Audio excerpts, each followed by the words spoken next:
harus melanjutkan cinta, sedangkan kita tiada saling percaya.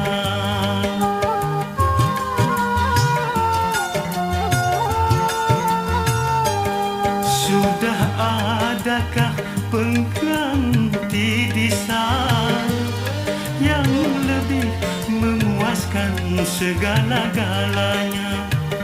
Masih kurangkah aku percaya padamu?